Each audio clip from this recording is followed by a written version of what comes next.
What if I told you that a $250 million fraud, where money meant for starving kids was stolen, isn't a scandal? What if it's just a feature of the system, working as designed? The media focused on the crime, but in doing so, they missed the real story. This isn't just about theft, it's a glimpse into how the entire machine is built. It's a machine that doesn't just tolerate waste, it requires it. And its only solution to its own incompetence is to make the money in your savings account worthless. This isn't about a few bad apples. This is about the managed decline of your financial future. This is systemic, and if you're still playing by the old rules, your money is at risk. In Minnesota, a nonprofit called Feeding Our Future was at the center of a truly brazen scheme. The idea was simple. The federal government gives money to state agencies, through the Department of Agriculture, to get food to children in need. During the pandemic, the rules were relaxed to get that money out the door as fast as possible. Feeding Our Future went from receiving $3.4 million a year to claiming nearly $250 million. They claimed to be feeding tens of thousands of kids every single day. The reality was a ghost operation. Fake meal sites, fake invoices, and lists of phantom children. The money, your tax money, wasn't feeding children. It was buying luxury cars, expensive jewelry, and prime real estate. Dozens of people have been convicted, but this isn't an isolated event. It's a pattern. In fact, the federal government is now investigating other massive daycare fraud schemes, also in Minnesota, after allegations of largely inactive centers receiving millions in state funds went viral. And it doesn't stop there. The federal government has alleged systemic issues in California, threatening to freeze billions in childcare and social services funding over concerns of widespread fraud and a lack of accountability. When the state of Minnesota first got suspicious of the Feeding Our Future scheme and tried to stop payments, what happened? A judge ordered the state to keep paying. The system was held hostage by its own rules. It took an FBI raid to finally shut it all down. These aren't just isolated crimes. They are symptoms of a much larger disease. And understanding that disease is the key to protecting yourself from what's coming next. That $250 million fraud is shocking. But it's just one tangible example of a much bigger, more abstract problem. Systemic, institutionalized waste. In the grand scheme of government spending, it's a rounding error. The government's own watchdog, the Government Accountability Office, or GAO, reports on what it calls improper payments. These are payments made in the wrong amount, to the wrong person, or for the wrong reason. It includes everything from simple overpayments and checks sent to dead people to outright fraud. For fiscal year 2023, the US government made an estimated $236 billion in these improper payments. That's nearly 1,000 times bigger than the entire Feeding Our Future fraud. $236 billion in a single year. Since 2003, the grand total of acknowledged improper payments is a staggering $2.7 trillion. Think about that. The system has admitted to misplacing an amount of money so vast it's hard to comprehend. And that $236 billion figure is an understatement. The GAO itself admits this number doesn't even include certain programs they know are at high risk, simply because the agencies failed to provide a reliable estimate. It's a black hole of accountability. So where does it all go? Almost 80% of these mistakes are concentrated in a few areas: Medicare, Medicaid, and pandemic relief programs. These are massive, complex bureaucracies with so many layers that real oversight is a nightmare. The system is built for distribution, not for verification. And here's the kicker. The incentive inside these agencies isn't to be efficient or to save taxpayer money. The incentive is to spend the entire budget. If an agency comes in under budget, they risk getting their funding cut the next year. This creates a twisted reality where the goal is to push money out the door with as few checks and balances as possible. This isn't a conspiracy. It's the predictable result of a system that has grown too large, too complicated, and too disconnected from the people it's supposed to serve. The Feeding Our Future scandal wasn't a failure of the system. It was the system working exactly as designed, optimized for speed, with accountability as a distant afterthought. The scandal isn't that criminals stole the money.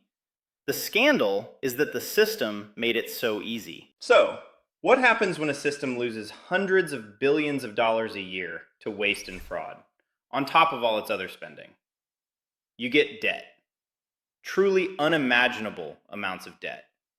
As of early 2026, the US national debt has blown past $38 trillion. That number climbs by billions of dollars every single day.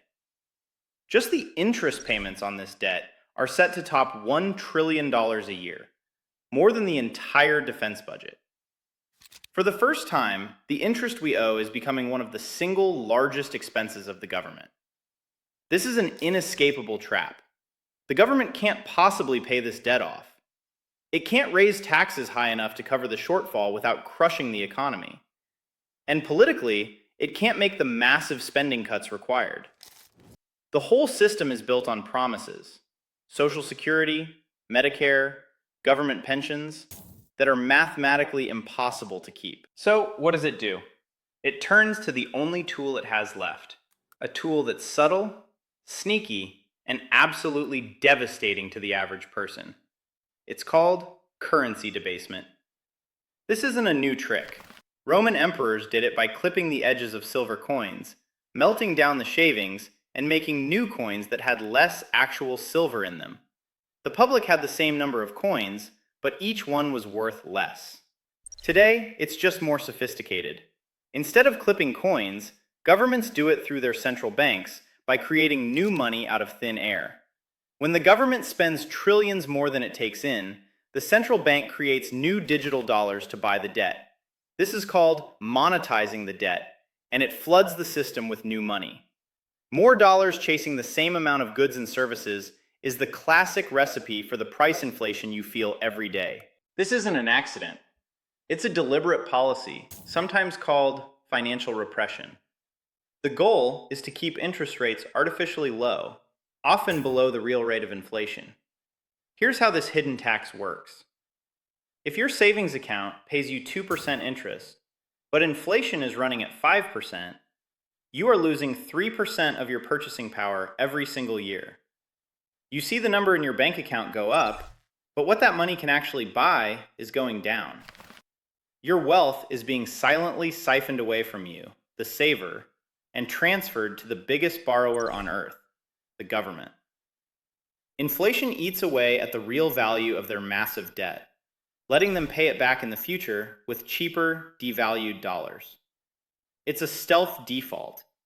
They are defaulting on the value of the money they promised to pay you back. This entire process punishes people who are prudent and save. If you're playing the old game of just putting money in a savings account, your future is at risk. This road, systemic waste funded by a devaluing currency, is well traveled. History is littered with the ghosts of nations that went down this path, and the playbook is almost always the same. It doesn't end in a sudden dramatic crash. It's a slow, grinding process, a managed decline. First comes denial. Officials will tell you inflation is transitory, or that the debt is manageable. They'll insist that this time is different because the US dollar is the world's reserve currency.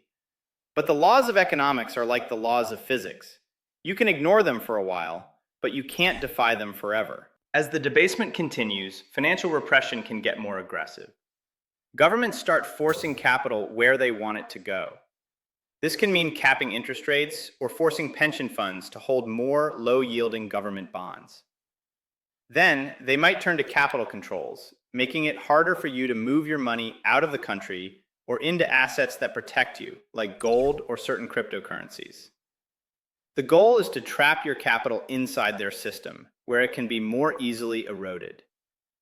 History gives us stark warnings. In 1933, President Franklin D. Roosevelt signed an executive order making it illegal for U.S. citizens to own gold, forcing them to sell it to the government at a fixed price.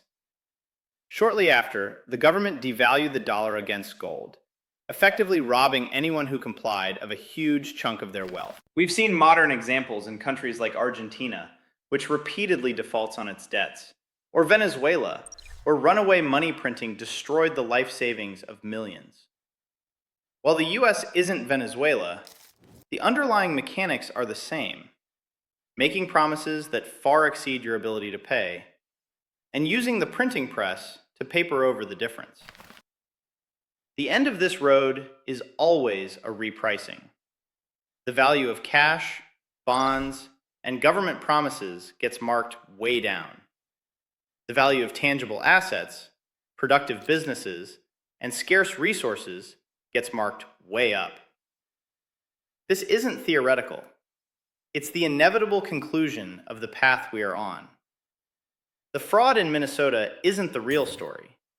It's just the smoke that alerts you to the fire. The fire is a system that can't sustain itself and has chosen to burn the value of your money to stay warm for just a little while longer. For decades, we were told a simple story: work hard, save your money in the bank, and you'll have a secure future. We were taught to trust the system. But what if that system is no longer working for you? What if the system is now actively working against you? The evidence is all around us. A system that misplaces hundreds of billions of your tax dollars every year does not respect you. A government that pays its debts by devaluing your savings does not respect you. The system isn't broken. It's a machine designed to preserve itself at your expense. Understanding this is the first and most critical step. If you're playing by the old rules, you can't win a game where the rules are being secretly rewritten against you. This isn't about panic. It's about preparation. It's about understanding the financial world we actually live in, not the one we wish we lived in. If you want to learn how to navigate what's coming and protect your family, subscribe to this channel. We're going to keep pulling back the curtain. Take one action today. Look at your own savings. Ask yourself, is my wealth stored in promises from a system that has proven it can't keep them? Or is it in things that have real, lasting value? Share this video with one person who still believes the old story. It's time to have the conversation. They will keep pointing to scandals and calling them isolated crimes. But now you know the truth. The fraud isn't the scandal. The fraud is just a symptom. The system itself is the crisis, and the bill is coming due.